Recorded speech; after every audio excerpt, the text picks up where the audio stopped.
So here is our Sophia.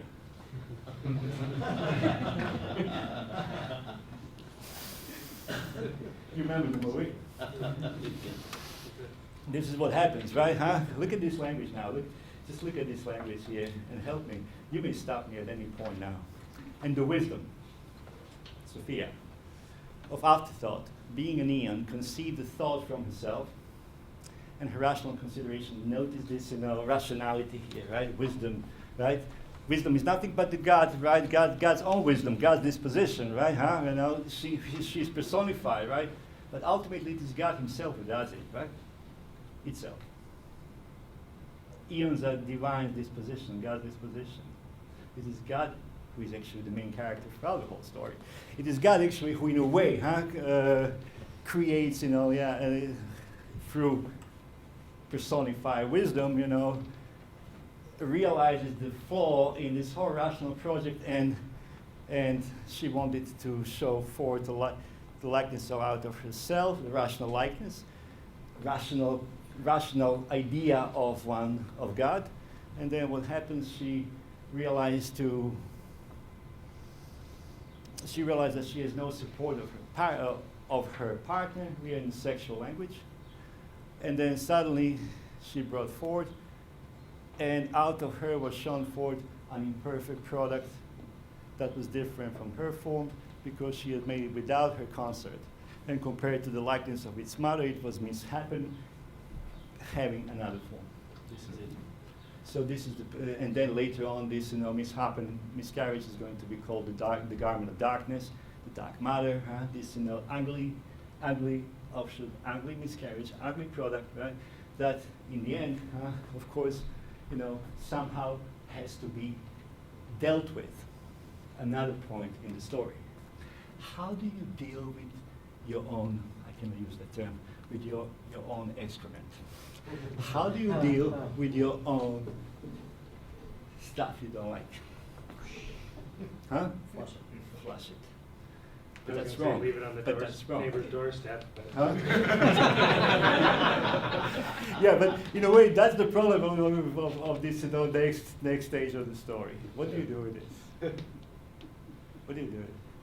And remember, very often my students and myself, now that I think about this mishappening product, I think about Yaldabal, right? The damage.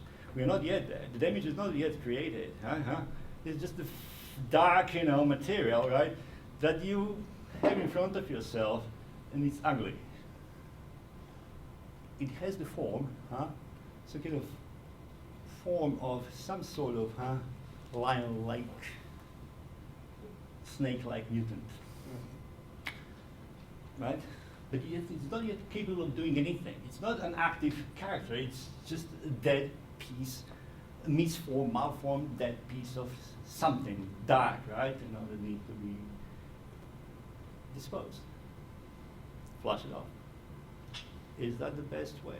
And that's the whole, and that's actually, of course, this is the question for all ancient religions and for all religions, what to do with this dark excrement. What to do with our body. What to do with matter. What is the best way of dealing it? Right? Does salvation imply flushing it off, kicking it off, or appropriating it, transforming it, fertilizing it, turning it into something better? So these are the points. I'm cutting it short here, right? I don't want to really kill you all here, but basically. No, I'm loving this. This is but listen, but this is something that, of course, we should, this is the point, right, at which we have to. This is also the point, since of course now I know that we have here experts in Hegel and Schelling. This is the point, and actually that the German idealist philosophy would turn into the following question: how to deal as a subject with the externalized object? Do I drop it? Do I externalize it? Do I alienate myself from it? Do I control it? She names it. Do I control it, or do I absorb it? And what does she do? First, she kicks it out, flash. But then, And she hides it. She keeps it and she hides it. she hides it, right? She doesn't want to see it, right? Hides it in what? Dark cloud. Not really. That's dark thing. And that's the point. What is she hiding in? Behind the throne? Clouds. Biblical allusion. What kind of cloud? The same cloud that in which Yahweh revealed himself to Moses, right? Right? What kind of cloud is that? Light?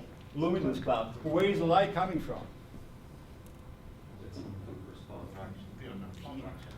Either she gave it to him.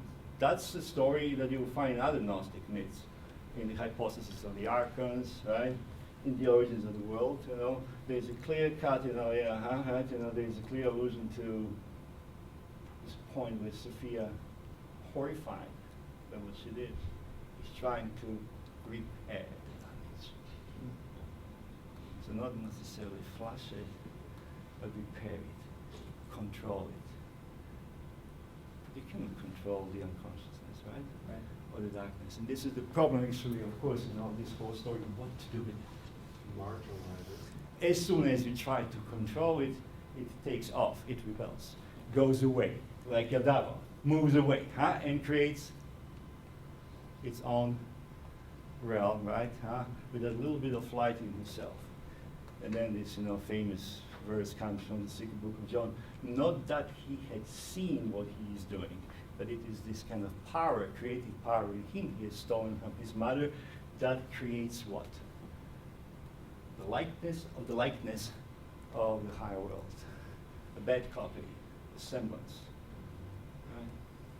This is the point, actually, of course, at which we can say, by the way, is my English okay with you? Everything's fine? Oh, yeah. No issue. Okay, just always asking, first time, students get used to me after 2 or 3 meetings, but it takes some time. Okay, so here we are, at this point. So once you let it go, and once you even let it have something from you, right?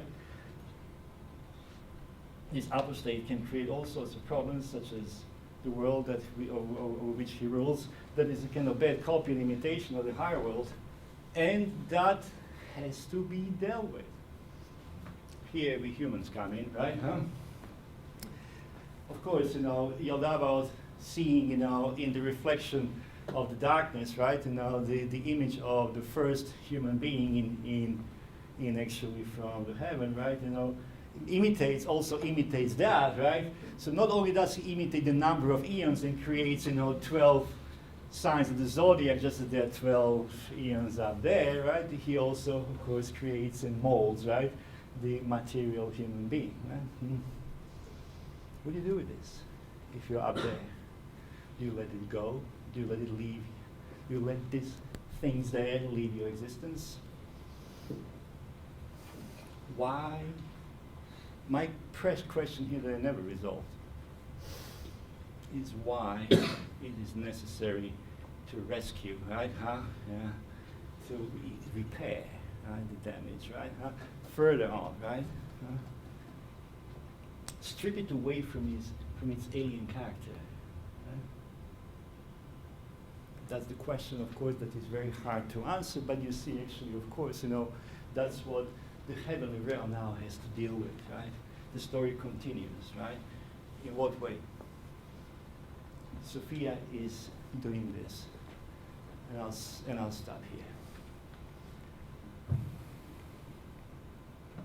Sophia is doing this. The mother sent down her spirit in the image of the female being that resembled her as a counterpart of her who is in the fullness. We are still this is actually the point at which he still referred to her helping Seth, the son of Adam, right? And now again become Gnostic. But now look at this. And suddenly this really murky passage, for she was going to prepare a dwelling place for the eons. Now help me. I came actually here for you to help me, right? Maybe you know the answer. For she was going to prepare a dwelling place for the eons that were going to descend. Who are these eons? What descent is she talking about?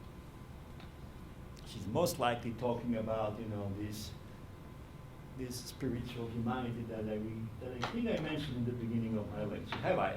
Yes. Huh? Yeah. So these four groups, right? So Adam is out already, huh? Gerasimos is out, Seth is out, so these are the two groups, right? These are these, you know, Eternalians, right, that are going to descend. And once they descend, what is happening? I mean, where are they descending? Where are they descending? Down on into what? Matter. The world. Or into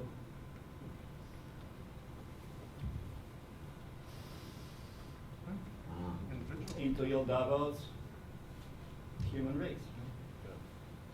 When? I'm just telling you actually what kind of things scholars are doing, right? When? Huh? During conception? Later? At the moment of the birth?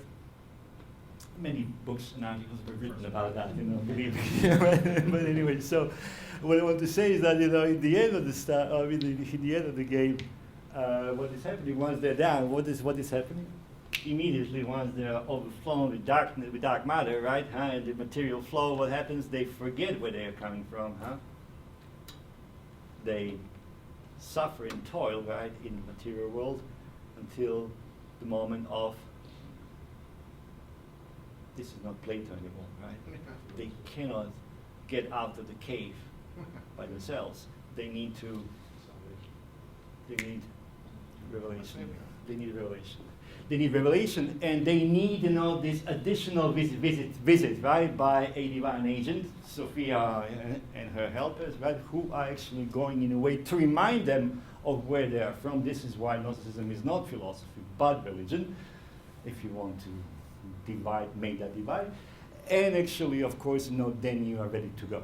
Sometimes the repentant souls who are very similar to Sophia, right? You know, don't get it right away, huh?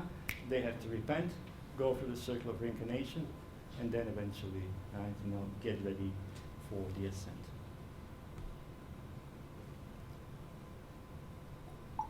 Are you with me still? Oh, yeah. Oh, yeah. So now the last question then is, because I'll drop it. The last question that I had, that's the one, okay, I say I resolved that, but there is something that I never really resolved. And I think that this is something why many scholars, the good scholars, not only the new ones, but those in 30s and 19th, even 19th century, talked about Gnosticism as a failed apocalypticism. Have you heard about this? Something is wrong with this Gnosticism. Something is wrong with their theory of salvation. At least in this text. What is wrong? Here it is. If, right, you know, yeah. If the souls, right, are sent from the spiritual realm, are sent down, right, into earthly human beings, right, to rescue them, how can matter be rescued? That's question number one. So what's the point of that whole charade, right? Going up and down, you know, yeah, getting into troubles of forgetting where you're from and all that stuff, right? Is the point actually to tell you that the reflected wisdom is always better than unreflected wisdom, in the sense that actually that it is better to go through ordeal, and that this is true wisdom, right, and not your blessed state, right, of self-sufficiency. Is that, right, the destiny of humans, just as it is the destiny of God, right? Pass through your own mirror phase, go through your own excremental phase, right, in order to become, to become truly wise. What is the point here? Yeah, you have a question, yeah? Well, actually, an observation on the thing, and this is brought up earlier with the issue of time or whatnot, and like you said, Gnosticism as religion, this opens up for the liturgy, the sanctification of matter and Yep. spirit. that's something, of course, this is something that I would love to see here, right? I would like to see also German idealism.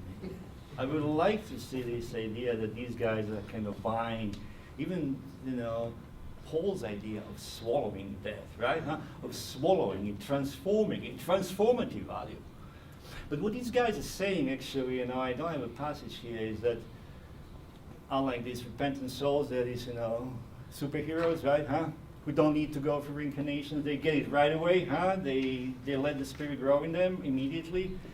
And then, they say they let the spirit grow, right? Right? In this, prison of the body. That's the Platonic term, the prison of the body, until the moment when they will be taken off. This is the story of Plato, the flight of the soul. But if this is the case, and again, my question is why this whole charade, right? If the soul will just go back and do nothing to matter. That's the first question. And the second question, of course, probably, I guess even more important is, if this is the case, when is the end of the world going to happen, and what is going to happen with that matter, right? If it is not going to be transformed. Is this, I cannot use bad terms here, is the excrement going to keep flowing here as a sewage? Is it just going to, or is something going to happen, right? Yeah. That in the end, right? I don't know. Either absorb it, transform it into something better, like Paul would do, right? And like some Valentinians would do. Right? So this is actually the point at which actually at least the Apocryphon of John does not give, according to me, a satisfactory theory of salvation. Last point I want to make is, then I'll let you talk. There is a rule that the Gnostics, in all ancient Gnostics, abide by, which is the following. The inferior element cannot create the superior element. No standing. In other words, the light cannot be transmitted sexually from generation to generation. It is always, that's why Sophia is saying, right? The eons are always descending, right? On the earth, humans, always descending. Valentinians would make that big, move by saying, no, not on everyone. Here it's on everyone. The Secret Book of John is more democratic, more embracing, right? The Valentinians will say the Spirit does not actually descend on every human being. So in a way, that's the way in which Gnosticism is very often interpreted as a scholar. This is absolutely wrong, right? There is no, it is clear, right, that in this model right here, right, every single, soul of the saints, the soul of the repentant people, future repentant people who has to visit, its appropriate body, go through it, come back, right? Or get involved in the cycle of reincarnation, not necessarily in your son or your daughter. So these are actually those issues in the Secret Book of John that I think are still left open. Last but not least, I'll shut up, is actually, I didn't talk to you about something that I usually talk at the conferences, these academic settings, where it is, of course, more appropriate, where of course, it is safer to talk about intertextuality, right? Now, you can finally look at my handout last page if you want to just briefly. On the left column, gives you, right, a detailed arrangement of the plot of the Secret Book of John, arranged into these three sections, right, And what are these two actually, and these two columns, right, the remaining two columns are giving you, right, a sort of idea what the basic sources of the master sources of the Gnostic texts were, right?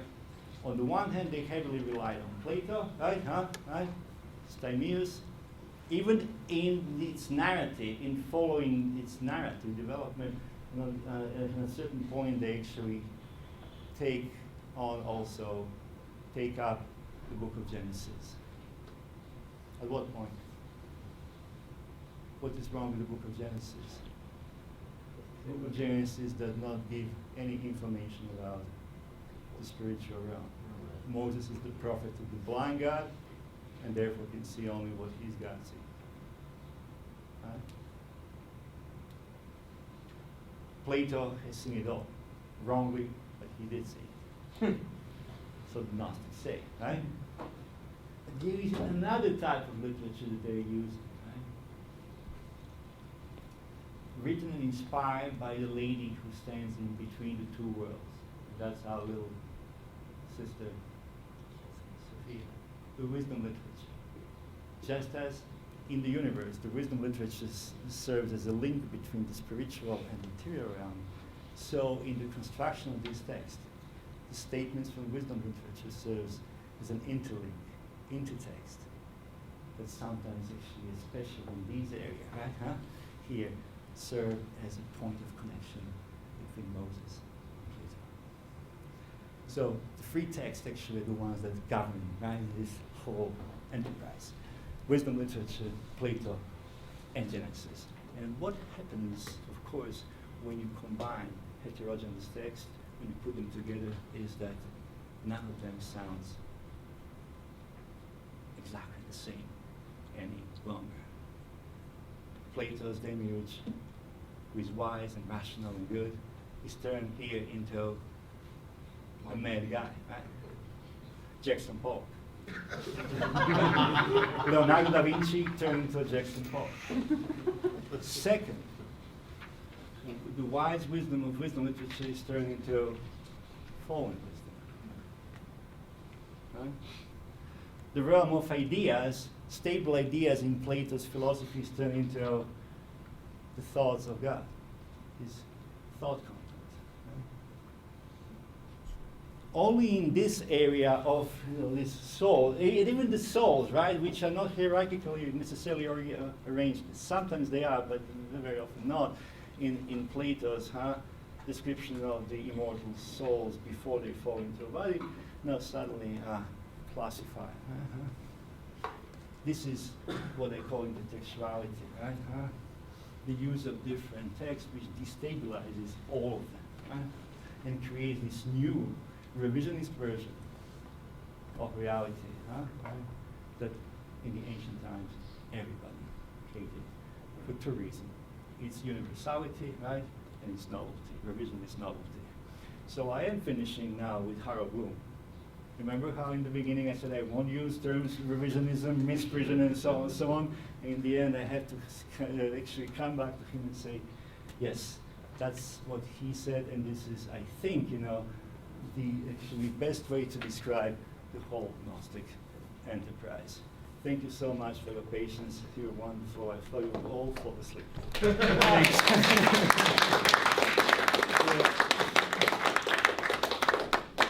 And now the questions. Yes, whoever. Because I'll let's go. As you say, I think you pretty much answered it right at the end. So I was going to your opinion with the the view of everybody gets some divine action in terms of the earthly thing, that the salvation is essentially universal, For these guys, assured and eventual. And the question that I had is I noticed that earlier on, and this is a question actually when we were able to have Dr. Pearson join us, I asked him, I figured, I might as well start asking everybody the same question to get different views on it.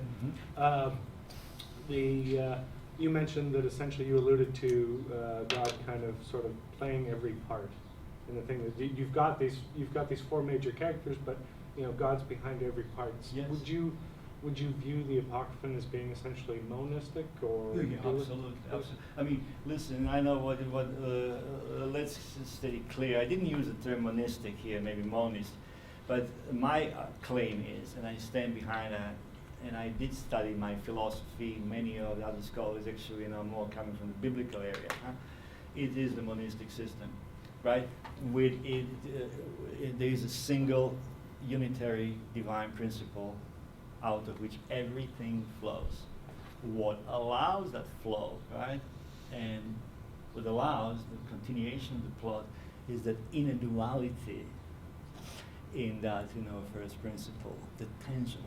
I didn't really talk about that, between contraction and expansion. You remember how I talked about pneuma, contracting and expanding? So there's that, inner tension. Without that inner tension, there wouldn't be the story, right? Yeah. Something is there. But definitely. So this is a monistic system that probably drew on the so-called Neo-Pythagorean, revision of Plato's doctrine, which also, which tried to combine different Plato's dialogues, most significantly 10 years and Parmenides to create this monistic version of reality. So everything flows from the first principle. From the point of view of the ultimate product of the world, right, in its totality, spiritual and material, yes, we can then talk about cosmic dualism, right? Yeah. Right? But In that's the terms second of step. anthropology and human being, we can talk about dualism there, right? Because in this text, the fate of all these souls, whether they're going to go back to heaven right away or will have to dwell, depends on whether they accept one of the two spirits of light, or the so-called counterfeit, imitative, satanic The art on spirit. the art on the loom looks different whether you're looking from, down from the top or up from the bottom. But basically, it is a monistic system. In all these systems, right, matter. Let's go back to this high, most abstract level of cosmology, before, right? In Plato, right, for instance, always operates, like let's say in the biblical narrative, we have this idea of creation out of nothing. Actually here. In Plato, you have always the two eternal principles, right? Ideas, right, and matter, right, and one little guy in between, right, the demiurge, who is like Leonardo, looking at the ideas, sees them unlike Eldabot, and turns them, molds them into as beautiful copies as they can be. Right? In Gnosticism, there is no bottom, right away, right? There's only one principle, right? And everything is derivative of it. We are dealing with spiritual reality, which is timeless. So when I say before and after, this is the old trick, right? You are not supposed to think in our regular time categories, right? But in a way, there's always one principle out of which everything emanates. Sometimes, and this is stuff here, if you open the text like Hypostasis of the Archons or Reality of the Rulers, it is also called. That's always the question that I have. But what about the hypostasis of the archons, right? It's so dualistic. Yes, indeed it is. But something is missing in the hypothesis of the archon. The beginning of the story. It starts from the middle. It starts from the middle, right? Goes to the end. But this is the beginning. So the assumption is that every single Gnostic author would always try to convey the whole story, right? Everything he knows in the same way in which the Apocryphon of John does. This is not necessarily true, right? On the contrary, we know from other ancient texts and practices that people would take up one particular topic, right, and develop it. And the hypothesis of the archons is the topic is basically, the creation of Eldabot and the fate of the human race. They don't care about, they do care, right? Yeah. But they write that particular text, they think that the question of the beginning has been resolved. Right? So don't confuse, actually, this, the plan of an individual Gnostic author, right, with his or her underlying ideologies. Yeah. Which I think it's easy always to do, monistic. and lots of Yeah. people do it.